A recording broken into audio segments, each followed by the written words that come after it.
Hello, everyone. Welcome back to the Vedic Astrology podcast, both to listeners and viewers today. I have a super treat for all of you here. I have not one, but two great astrology teachers for his second visit, returning my teacher, Ryan Kurczak. Welcome, Ryan. Hi, it's good to see you again, Fiona. And for his very first time here, Ernst Wilhelm, welcome. Thanks for joining us. Hey, thanks for inviting me, and I'm really happy to meet you. The context of our podcast today is that Ernst has gifted the community with a whole course on YouTube, marking this very special time that we are passing through. It's called How to Have More Love in Your Life. And it is love on all levels, both partners, your work, the place you live, how you feel, just having more love. And it's a great resource for us as astrologers because we tend to find that this is one of the very popular topics that clients come to speak to us about. And maybe it's something they come to speak on several occasions. It's a really hot topic. And the course that's on YouTube, it's not necessarily exclusively for Vedic astrologers. It's really looking at a whole framework and philosophy for understanding love and for changing your actions and behaviors consciously to experience more love in your life. And that's why it's a really useful resource for us, because sometimes when you have seen a client once or twice or more about this topic, it lets you know that we might have to dig deeper than astrology or go beyond sometimes astrology. And this is where this course becomes a resource, not only for us, but for our clients as well, to understand love in a much bigger framework. So it's come about because we've got a current eclipse season. And this was, the lunar eclipse was on the 19th of November, 2021.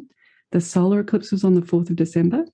It's part of the Saros series 152, which incidentally, the last time this eclipse came around is when I started my relationship with my husband. So very dear to my heart. It's a 5 South eclipse if you follow in Bernadette Brady's book, The Eagle and the Lark. And it's an eclipse associated perhaps with happiness and with love. So all of this context was happening. And Ernst felt compelled to share this, give it to us all to have access to. And not only that, now Venus is retrograde. Mars is about to catch up and have this passionate conjunction with Venus. So it seems like the perfect time. Ernst, what has been your feeling about bringing this big project to fruition, publishing it? What's been the reaction? How are you feeling about this course now? Well, this course was really a groundbreaking course for me. And while it's not about astrology, it's based on everything I've learned through the study of astrology. Astrology is really the perfect psychological model of how we actually operate and as human beings. Years and years in studying, years and years of living, it all came together for me. And it really answered, I think, the question for myself of why I started astrology in the first place. Because I started astrology because of I got into astrology. I became an astrologer as a result of my first girlfriend, which is a nice way of saying it didn't go well at all. And that is really what started this whole astrological quest and understanding. And through processing the relationship with astrology, I was able to heal from it very quickly. But, with Rahu in the 7th house, the path for me has really been about understanding relationships, understanding love. So I've done a lot of work from the beginning on, compatibility astrology and, behavioral astrology that affects relationships. It's always been really the thing that's been on the top of my to-do list when it came to studying astrology. So now, literally 30 years later, my Saturn return of becoming an astrologer is was happening right now, basically, during this class. So 29 point some years later, here I am having the last of 5 Pluto-Venus squares, right? And a month before the eclipse, I'm having this last of 5 Pluto-Venus hits of the last 2 years. And shortly before that, this concept of Yogananda, that all love is based on utility, kind of popped into my head, and it made sense to me for the first time. When I first heard that, when I was probably 20 years old, before I'd even had a girlfriend, I thought this idea that love is based on utility and usefulness was really self-centered, and I just didn't buy into it.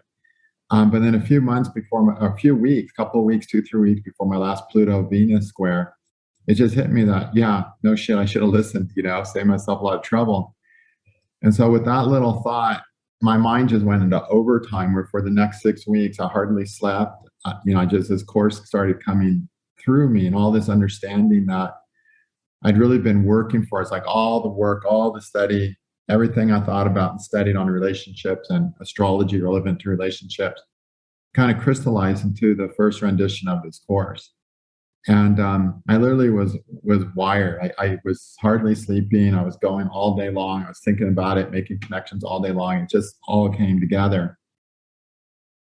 And then, all came together also in conjunction with that eclipse, which also landed on one of my planets. And so I got to benefit from that eclipse as well. And part of this was the course. And this course was so important for me to do personally, for me to understand all this stuff, for all this stuff to finally figure out that when I got done, I was like, wow, I could die in peace now. That was the feeling I got.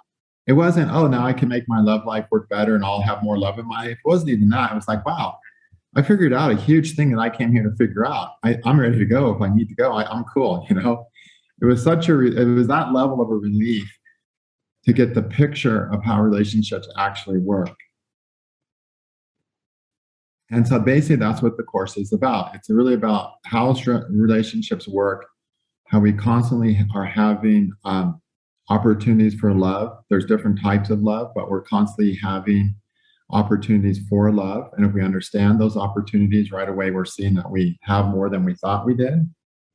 I do relate things to astrology, like there's different types of love. There's sustainable, committable love, which is a Venusian love. There's hard love, which is a Mars love. And then there's charitable love, which is a Jupiter love. And then there's the love 'em and leave 'em, which is a Saturn love. So every planet really has a quality of love to it. And we're always using one planet, if not the other. So if we can use those planets wisely and as they're intended to, then we're always having love in our lives, even if that planet we're using at the time is Saturn. So that's kind of the background of it, of how it all came about. One can see that in some of the videos I've been watching of the course. Sometimes you sigh, Ernst, with like relief of being able to communicate. It's like this weight is lifted, or it's like you're running a marathon and you finished a particular stage. So it really, what you're saying about being proud of this legacy, creating a piece of work that you're at peace, that describes all you've been bringing together, I think comes across in the videos as you transmit them, that it's really coming through you. Yeah, it was a real personal experience, this whole course. I mean, it's been a long journey of really 30 years, 29 years when Saturn returned, It was really accumulation of a 29 point some year journey. Yeah. And definitely I could feel like, okay, I resolved something. I completed a chapter. Yeah. It's gone to chapter, whatever, next chapter of my astrological life. And you share a lot of your personal stories through the course as well. Yeah. I embarrassed myself over and over and over again. And is that something that you usually do, or is it this material and the significance of this work to you that drew that personal response? I've been doing more of that, sharing my own life, because I always had this complex called perfection complex, I always felt I had to be perfect. And needless to say, that did cause me some major problems in my relationships. But I always had this feeling that I had to be perfect or else, And so everyone's watching me, so I better be perfect type feeling. If I make a mistake, I'm gonna get shot. That was the feeling I've kind of had throughout my life. And what I learned is that there's only one good example in this world, and I think there was a part of me that thought I had to be an example, therefore I had to be perfect.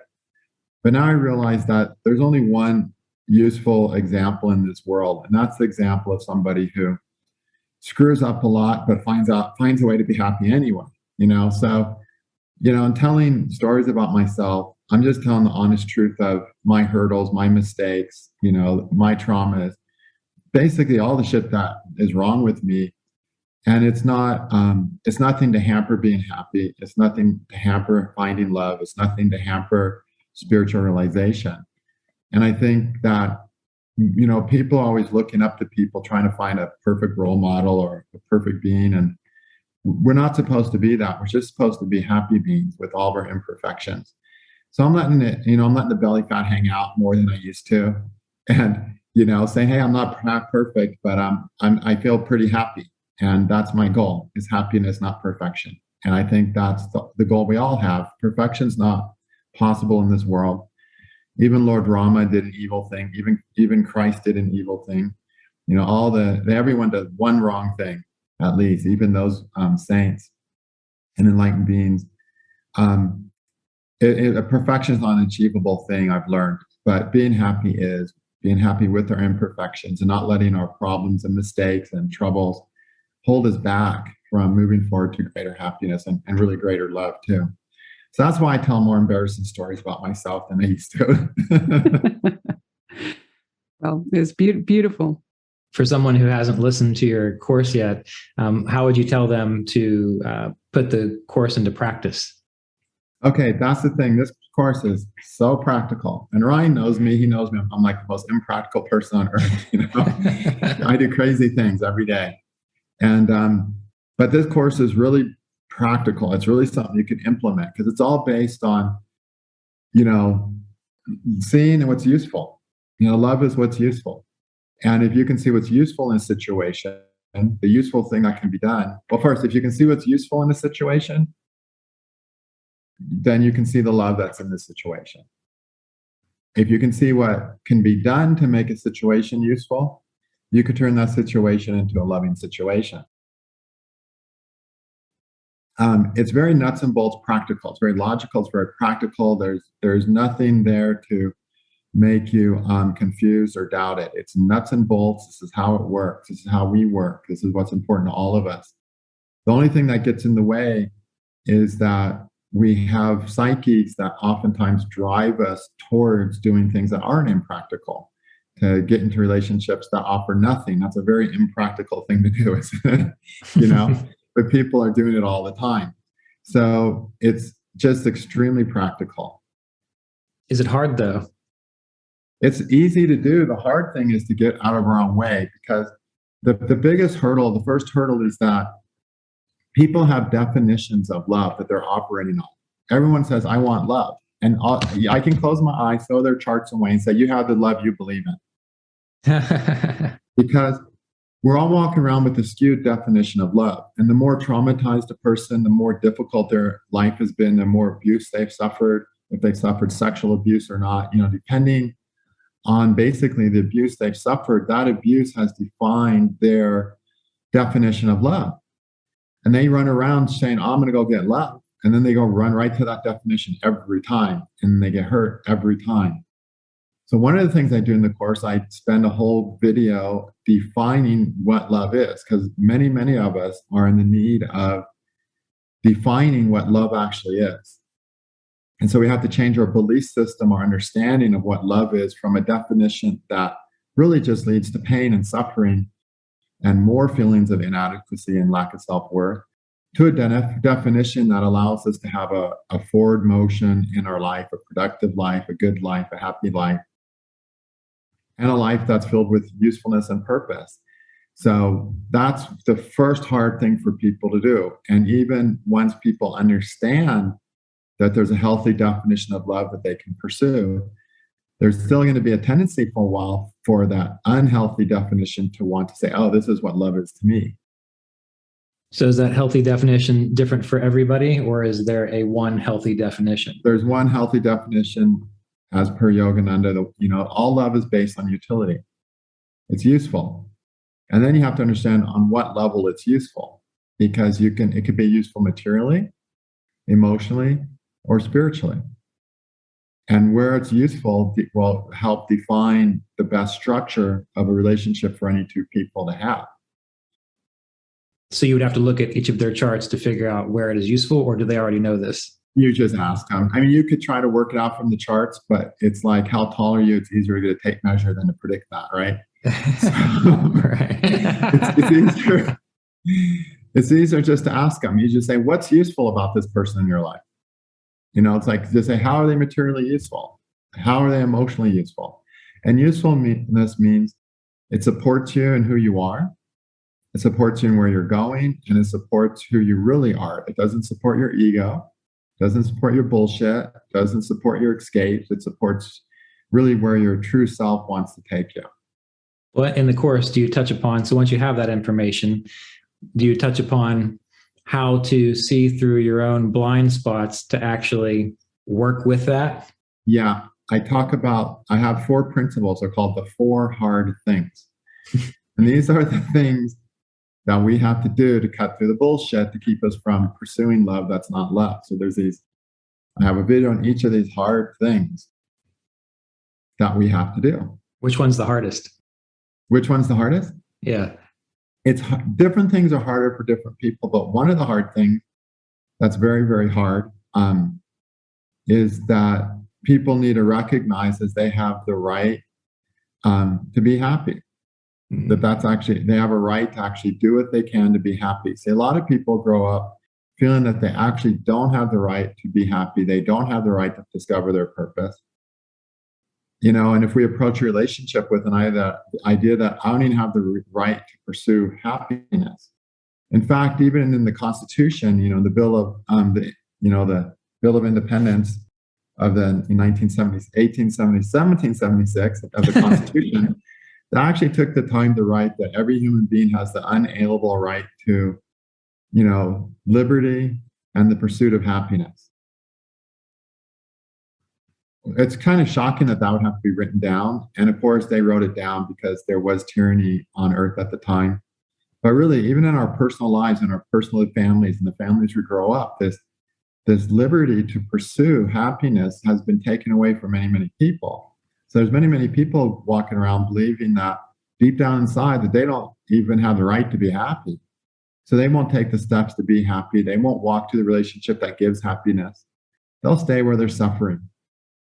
And so that's one of the hard things, is to really commit to that. And I see people when I'll talk to them, and when they recognize that they have the right to be happy, I mean, they're like crying. They're like gushing tears, because this concept is like, whoa, it's like there's a lot of emotional release, because a lot of people are walking around without this idea that they even have the remotest right to be happy, to pursue happiness. Well, do you touch upon the extreme nature of that, in that some people would think, well, if I have a right to be happy, therefore I don't need to worry about these responsibilities I actually do have? Is there a balance between recognizing being in a relationship, there is some level of possible responsibility there, rather than just following whatever your mind tells you is going to make you happy? Does that question make sense? Yeah, well, luckily the Constitution said we have the right to pursue happiness. It didn't say we have the right to be selfish. Okay. Right. And those are two very different things. For an unselfish person to be happy, which means most of the population, unless they're sociopaths, basically, whatever that percentage of population is, 2-3% or something, unless the person has sociopathic qualities, they're just not going to be able to be happy if the people in their lives are suffering. That's a natural human quality. How can I be happy if my children aren't happy, if my wife isn't happy, if my ex-wife isn't happy, if my brother isn't happy? How can I be happy, So there is a balance about that. And there's also the balance of understanding, when I pursue my right to have happiness, how is it impacting others? And see, the beauty of the world is the synchronicity of life. When we're living unconsciously and we're following our patterns of being a broken person who suffered abuse and trauma and has a skewed definition of love, when we're following those patterns, people have relationships and there's always going to be conflict. There's always going to be problems. Nothing that's going on in those relationships is really supporting the people's growth. And ultimately, the most useful thing is what supports our personal and spiritual growth, that what turns us to a better version of ourselves. But when people are working out of their unconscious patterns, when they do get together and get along, they're usually actually getting along because they're not threatening each other's patterns. Their patterns are like harmonizing. So say you get a a controlling person who always knows what they want with a lost person who's very dependent. These people can get along for a very, very long time because one person's happy to have the other one be their boss and the other one's happy to lead, right? So there's this quality of like, okay, but if these are limiting patterns of the way that people are being, and if it really doesn't allow them to progress with who they really are, it's not a useful relationship in any way. It's not love. You're saying that that could work, but it could be limiting. So are you saying that that might not be a limiting thing if that's just what the people... Ultimately, whenever there's a pattern, at the end of the day, you're not fulfilled, you're not happy. Okay. So if you're consciously happy being of service, then that's okay. Yes. And you can tell because it's the end. Are you feeling, are you feeling safe or are you feeling happy? When we follow our patterns, when life lets us follow our patterns, we feel kind of safe because that's the paradigm that we've learned to operate under. It doesn't feel threatening, but it certainly does not feel fulfilling. That's good. And I guess my curiosity is, having been involved in counseling for quite a while, just in general, like you, I've been interested in Kriya Yoga and meditation, and I've done all of that stuff. But it wasn't until I was actually working with someone else who could kind of see those blind spots and really challenge those areas that I could not even, I was so amazed that I could not even see those things. It makes it seem like it could be a very hard thing to do on one's own.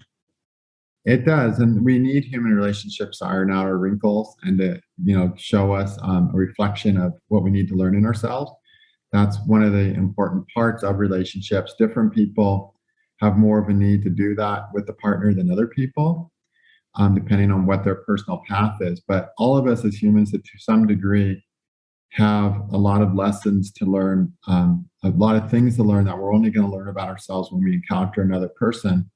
The person that I call the most important person in our life, okay? Now, the most important person in our life growing up is our parents, but we eventually trade them in for our spouse or our girlfriend, and then that becomes the most important person in our life. And we have a very different relationship with that person than anyone else, and that person, the slightest wrong move on their part can deeply hurt us, and through that show us where we have to grow still. And I talk about a lot of that in the course.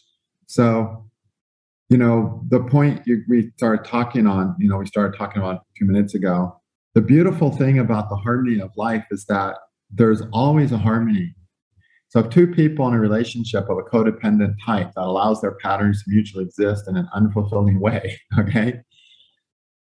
At one point, a person says, I need to go pursue happiness. And they start pursuing happiness.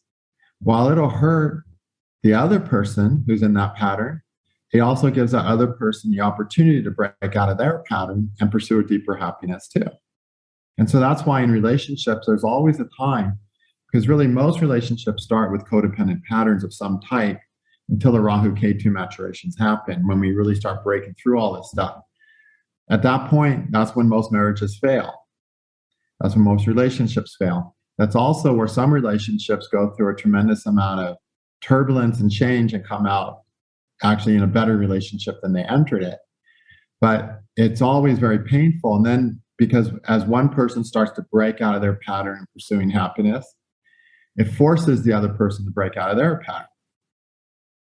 And that's useful though. That's actually more loving than being nice and staying in that stuck pattern with somebody. And that's another kind of love. That's hard love. So there's a synchronicity. If somebody's actually doing a loving act for themselves, and not a selfish act, but an actually loving act of growth and maturing, it's also going to support the other person to have an equally loving act if they choose to. Sometimes people don't choose to, but if they choose to, the opportunity is there for them. Right. So even in situations like that, there's room for true love. There's room for true care. Even when somebody else is getting hurt by the pursuit of another person's happiness. But it's not that selfish happiness. And I didn't talk about this during the course, but I think one really important thing that's really helpful for people to understand is that the nature of selfishness, because that's what we're asking, is the person being selfish. In my opinion, how I see selfishness is that Selfishness is when you treat someone in a way and you expect to be treated differently. So if I decide to be a highwayman and I go down and I rob people and I kill them, I leave their bodies dead on the side of the street, when the authorities catch me and string me up, if I'm good with it, I'm not selfish. Okay? If I'm killing those people and robbing their money and they're like, please don't kill me, and I kill them, and then when the authorities catch me, they string me up, and I'm like, all right, you got me, go ahead, string me up. There's nothing selfish about me. But if when the authorities catch me, I go, no, please don't kill me, please don't kill me, that's selfish. You see, I'm expected to be treated differently. If I rob some people and they kill me and someone robs me and kills me, if I take it like a man, I'm not being selfish. But if I beg for mercy, oh, don't do that, Summers, I'll be good. That's selfish. So that's an extreme example. But you see in our relationships, people will insist we treat them a certain way and turn right around and treat us the opposite way. But what you're describing to me sounds kind of Saturnine. That's an extreme example. Yeah, but no, I'm not talking about the violence part. I mean, the reality of knowing, well, this is going to be the consequences of my action, so therefore I'm going to accept it. Is that a Saturnine kind of quality? No, it's just an honest quality. If like, I know a woman, she's an old cranky woman, and she cannot say 2 sentences to me without insulting me. And I love this old woman, The reason I love her, couldn't believe the bond I formed with her, is because she does not expect to be treated any better than that. I see. So when it's like, and I'm like, I miss the old lady, It's like, gosh. And I mean, I try to figure out ways to say something nice that she could no way in the world find a way to be mean to me or say it crude or say something that's not nice. I have not done it. So I can't think of I even say something. I can say, you have a beautiful dress on, old lady, and she'll find a way to turn around and make me, to throw a dart in me, But she does not be expected to be treated any differently. She's one of the most giving people I've ever met. She's one of the most serviceful people I've ever met. So what if she's grumpy? She doesn't expect anyone else to treat her from any other point of view. There's nothing selfish about that woman, At the same time, I know there's people that if you drop a feather on their foot, they'll complain about being hurt, and then they'll turn around and drop a brick on your foot, and and you're like, and don't even notice that your foot's broken. Yeah. So my definition of selfishness is when somebody doesn't expect someone to treat them differently than they are, because then they're given the same for same. They're good with that. Mm-hmm. And yes, ideally, we don't want to be giving grumpy comments to someone as our way. But if that's all a person can do, and if they don't expect preferential treatment or different treatment than that, I find these people really easy to love. Yeah. Well, in this course, you previously, and you probably still have them, the reports that show a person's capacity for love and relationship. Mm-hmm. So in this course, do you go into, is this more about focusing on how you become ready for a relationship first? Yeah, this course is about how love actually works. Okay. A definition of working love instead of following our definitions of love that's not a working definition, The things that get in the way of pursuing that definition, ways we can heal the things that get in the way, like, proper astrological counseling through the Lajjitaadi Avasthas and things like that. Learning about our Rahu and Ketus. And then really understanding the different types of love. So right away, we can recognize the love we already have. When we understand that there's many kinds of love. There's hard love, there's charitable love, and there's two-way street sustainable love. And then there's love them and leave them. So there's these 4 types of love, and they're all supported by the different planets. And then to give one of those loves, to have that love, you have to be able to give it. So to have material love, sustainable love is when it's a two-way street and it feels good. Because we're not designed to sustain things that don't feel good. It's like we can go to the dentist if we have a bad tooth and it hurts to go there, but we can't go to the dentist every day. Same with love. We can go to love when we need to get a tooth pulled, and that's love. But it's not sustainable love because it doesn't feel good. So sustainable love is useful. It feels good to both people. It's a two-way street. That's the Venus love. Okay.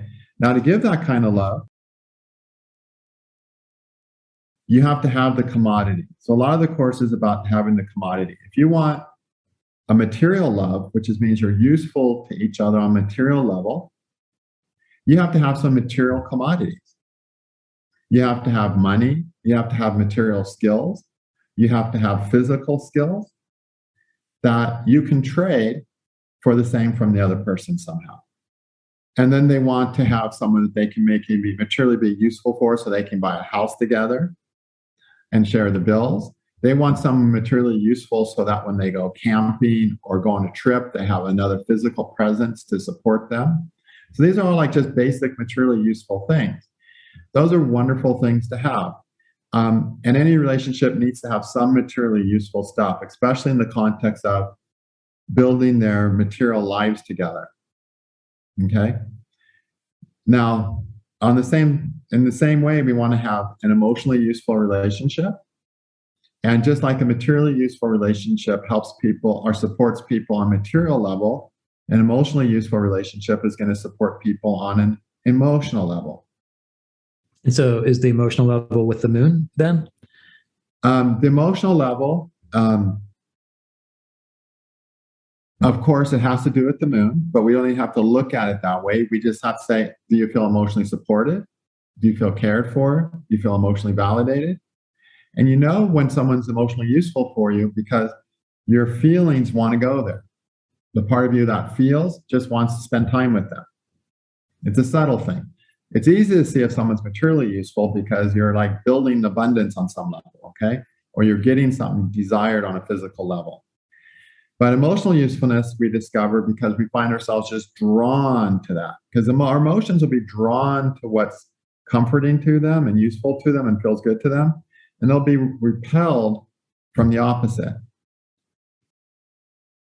Okay, but how do you tell the difference between when someone has an emotional need that is actually more of like a psychological problem that they've just become accustomed to or addicted to? It's real easy because when they're there emotionally, it just doesn't feel good. They'll be going, gosh, I'm spending all this time with this person. It doesn't even feel good to be there. But I keep going there. Why am I going there? Well, that's because you got some kind of psychological addiction to suffer the experiences of that person. Well, what if there's that codependent thing where you're with someone that you're codependent with that you just feel so good, but it's actually hindering you? It's not the same. It's not feeling right. You'll go there because of something in your mind. It won't be just the purity of your heart pulling there. And you see, the problem is our mind is constantly overriding our emotions. And when we have a pattern or we have a codependent way of being, there's a part of us that just feels, I have to go back to this person. But then there's a part of us that's going, it doesn't even feel that good to be there, but we don't listen to that. And the part that overdrives says, I got to go do this with that person for whatever reason. Okay. I guess I'm having a hard time with that because, some people, when you have this whole codependent thing, they want to get back to that person because then it feels good. But according to you, you're kind of saying that if there is that feeling of fulfillment. They think it feels good, but that's like taking a hit of cocaine. It is. It is the very same thing.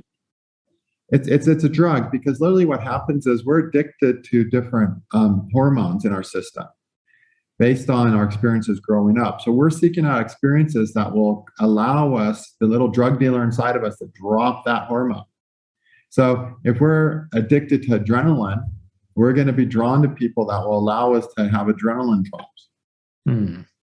And so we are literally, and I talk about this in the course, we're all literally, if we have an experience of love growing up that's really not love, we are actually recovering addicts on a chemical level, on a physical and chemical level. Right.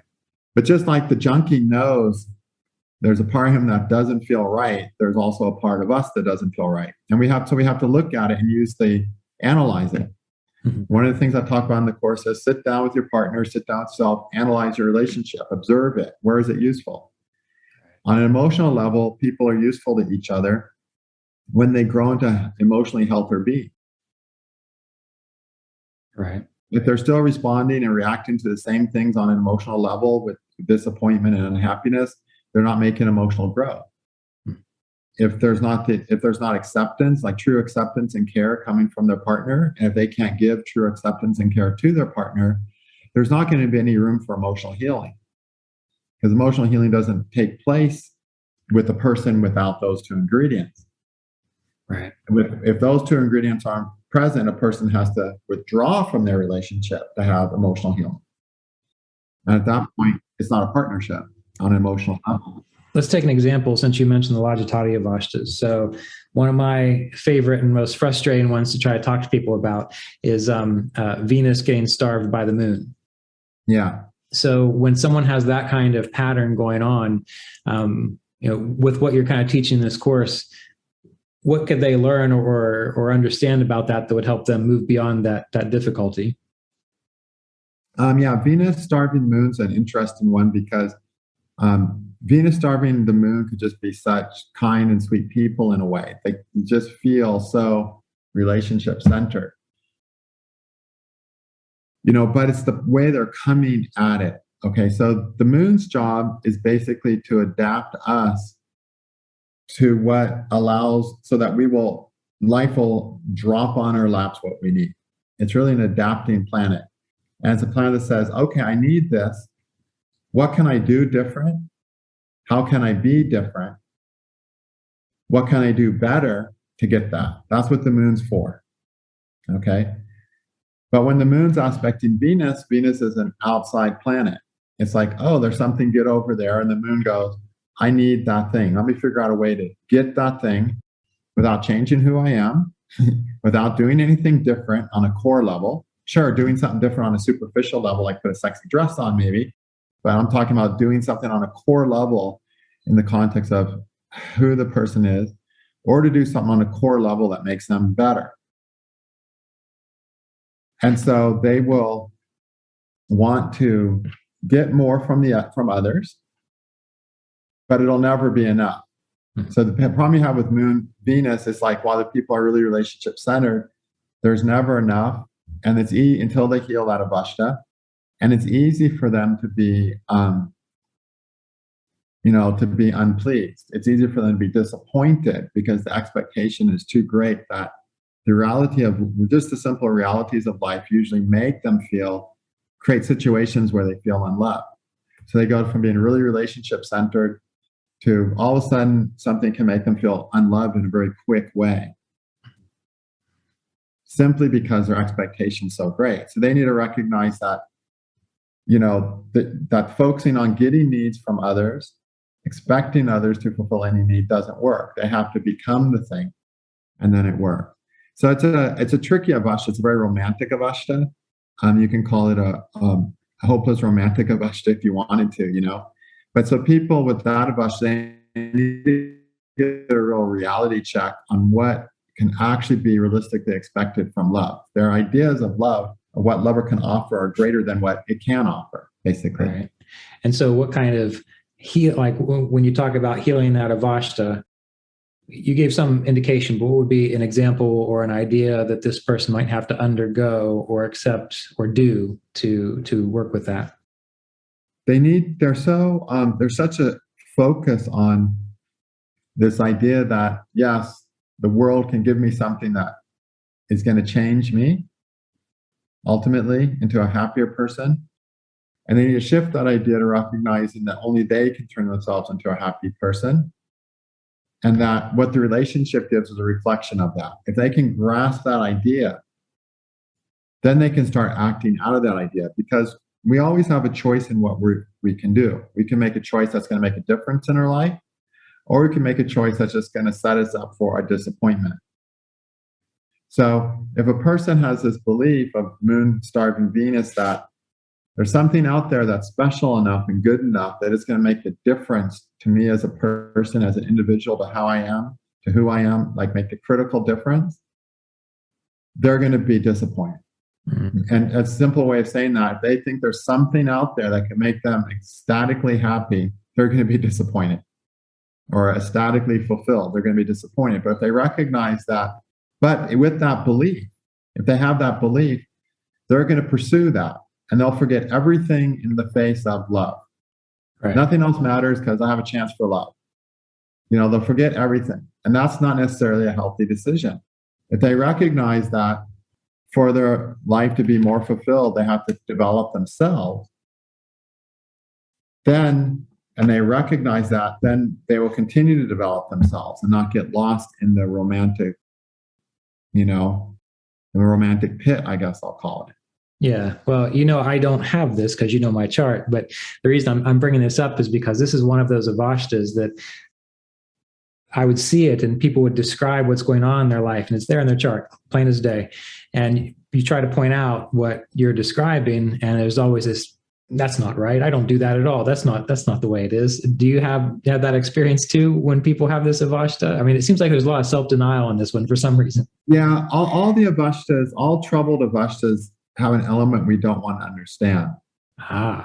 Okay. And with the moon star Venus, the element people don't want to understand is there's a dependent quality about them. And they get really, really hurt when their need for dependence does not get met. And they'll make themselves dependent. What I mean by make themselves dependent is that they will somehow hook their happiness or well-being onto another person. Right. And the minute we do that, we are going to get disappointed, because really all that's dependent on us. That's something, once we develop it, we share it with someone else. And if we share it with someone else who has developed it, then we have a two-way street of love. Right. Otherwise, there's just a one-way street of love. And ultimately, it has to be two-way. But what makes the difference in the awareness of, say, the moon starving Venus and, say, moon starving Saturn? Because when I see moon starving Saturn, I can say, there will always be this issue, and you're never going to feel like you have enough emotional contentment. There will always be something to prevent you from getting the emotional contentment. I can say that to people, and they'll say, "Well, yeah, I get that." So why is there a difference in awareness in these two? Moon starving Saturn is so easy. You can just say you're always attracted or drawn to something that's not yours. That won't work. That doesn't fulfill you. And they'll go, yeah, that always happens. It's real clear, because so it's more obvious. Saturn doesn't give anything. It's limited. It's stuck. Right. And so it becomes real evident that that's happening. And they might even feel like life is against them, because the thing that's always going to make them happy is unattainable somehow, right? Right. Or not working even though it should. With the moon Venus, I think it's so hard to grasp because we're all so romantically programmed.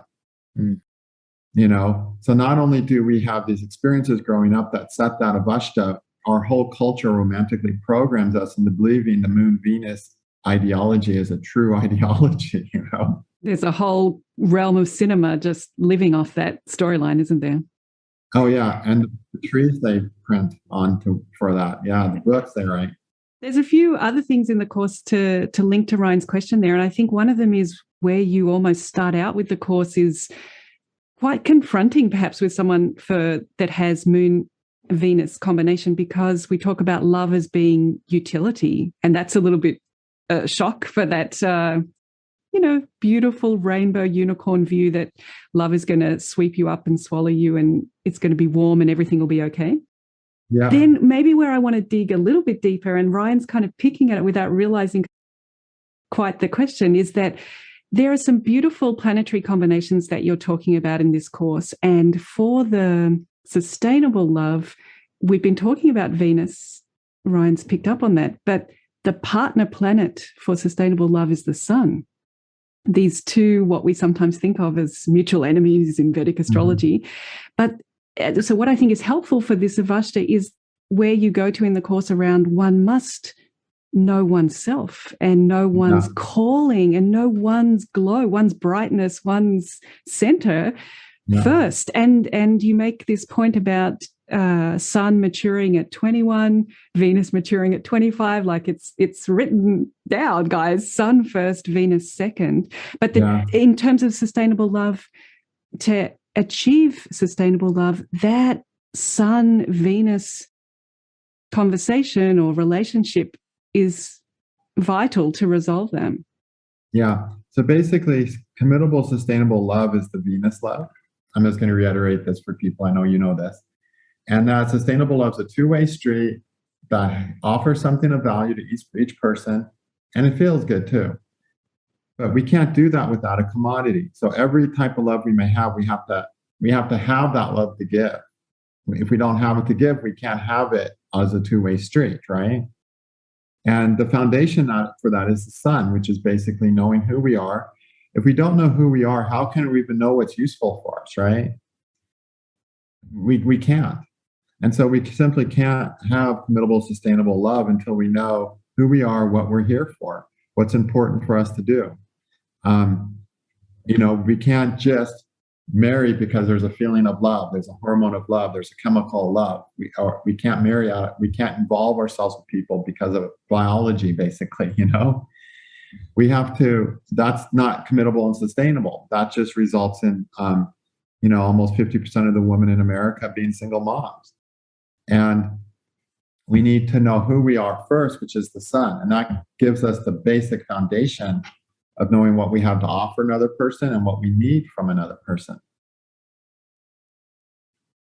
So It's real simple, real practical. And on every type of love, we have to have, like most people are concerned about simply emotional love. They want to have an emotional commitment, an emotional relationship, an emotional connection.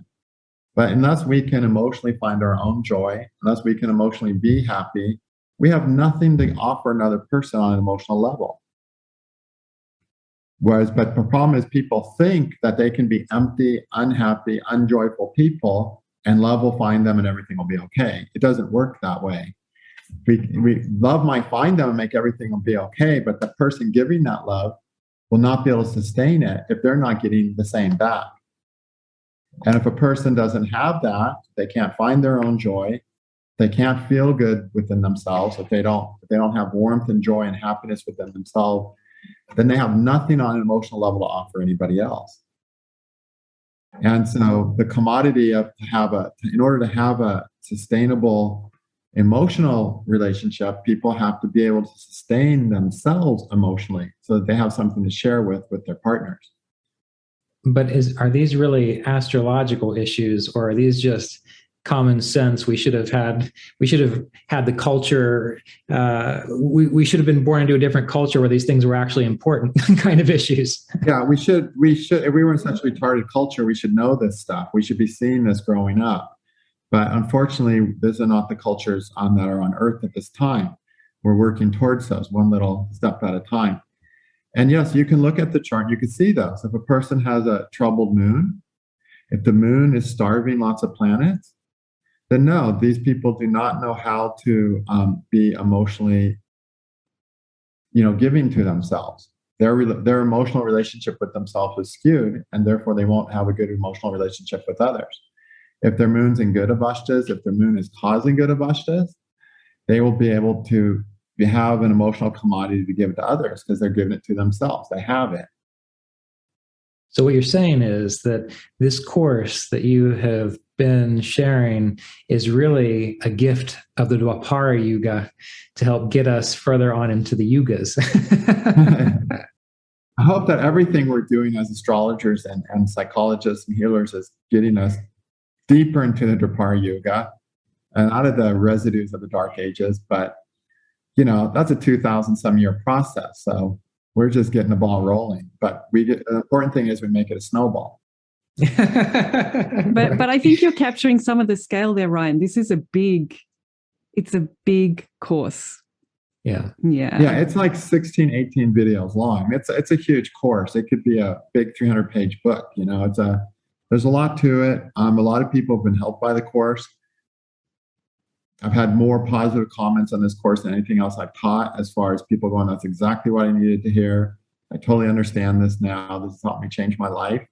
I do really consider it a life-changing course, and a course that, while I do talk about astrology, because I'm incapable of not talking about astrology during the course, you don't need to know anything about astrology to benefit 100% from the course. You were mentioning that this course is really huge, and I was replying that, a person can build a counseling practice just around the information in this course. I mean, it is a complete course. there's a lot to it, and it leads to a lot of other possibilities of exploring healing methods and as well. Yep. Maybe you should include this part, but my question to you, Ernst, is, one of the things I've always noticed is we get all these astrologers and they learn all of this stuff, but they don't necessarily have the counseling skills to really, like, having the knowledge doesn't necessarily mean that it's automatically going to heal these things, right? No, not at all. There's a big difference between a person having an intellectual understanding of something and having embodied it where they can be a healing force in other people's lives. Right. And, I've also seen when astrologers, they understand something on a mental level, they understand something intellectually, but they haven't grasped it in themselves, that they always run into roadblocks with working with people because, we have to, every person's so unique that we just can't approach them with a rigid intellectual model.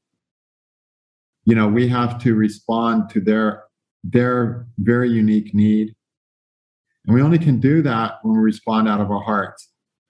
And so unless our cells understand what's going on, we can't respond out of our hearts. We'll just respond out of our minds. And there's nothing we do out of our mind is necessarily going to be the correct thing for another person. We have to respond out of our deeper intelligence. And so, like anything else, like martial arts or whatever, until we've learned it to a degree where we have a bodily realization of it, where it's in ourselves, we really can't use it. And so astrologers just need to contemplate whatever they learn very, very deeply.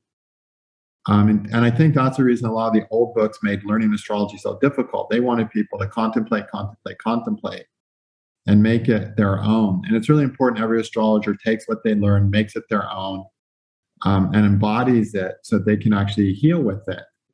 Because that gives them the wisdom to draw the right thing out when they're working with the person, to say the right thing. And sometimes saying the right thing is a bad joke. Sometimes that a bad joke can shifts a person's perspective to get in the aha, I get it. You never know what it's going to be, but you can't just follow rigid principles on an intellectual level. I feel that this is one of the things, Ernst, that you are offering for astrologers, is that we can refer clients to this course, because it's hard in a 1 hour session with someone to answer the question, how am I going to get more love in my life? Which is often the question the client has come to you for, right? And you might talk about the seventh lord, and you might talk about a debilitated Jupiter. And you've scratched the surface of something. You've looked at some Avasthas and something. It's been helpful. It's good. But what this course is offering, and what Ryan was just saying, sometimes the astrologer doesn't have the counselling skills. They have the astrology skills, not the counselling skills. But they also don't have the time and the scope to say, okay, if you want to answer that question, can you book in for the next 18 hours? So let's work out that. Whereas this is something that we can refer clients to, because they're open to astrology. That's why they've come to me as an astrologer. And I've already started doing that. It's something that people can then watch at their own pace, examine, come back to their astrologer with questions. It's a way to break out of the limits of that 1 hour reading format. Mm-hmm. Yeah, it's really not possible for an astrologer to educate a person on what love is, to really re-educate a person after a lifetime of miseducation on love. Astrologer doesn't have the time for that. People can't afford that. Where we need the astrologer, and why I am looking for astrologers who are good with the Avasthas and things, is simply to help the person unlock the key to why they're not able to fulfill the process. Because, like I said, there's the 4 hard things, the things that get in the way of us of actually choosing love that works.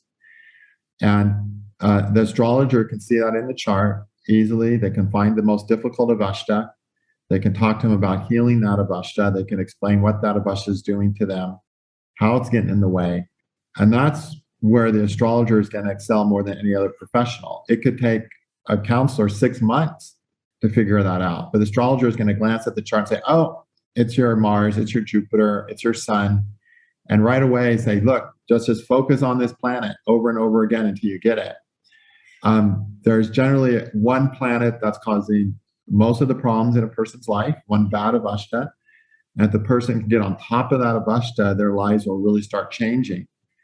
And that's what we need the astrologers for. And that's why in the course I do say, either take the Lajjitaadi Avasthas course or find an astrologer who can talk to you about your Lajjitaadi Avasthas, because that's ultimately the limiting factor in ourselves that we have to resolve. Deep. Yeah. Here we are, an hour into our conversation and still with plenty of things to discuss. I'm wondering, rather than planning to get together again, could we put a pause in this conversation so our listeners and viewers can draw breath and go and refresh themselves? But would you guys be willing to keep going, keep exploring this profound, useful topic of how to have more love in your life? Sure. Yeah. I think we could do that together. All right. Well, thanks a lot, guys. I will see you the next time that we get together.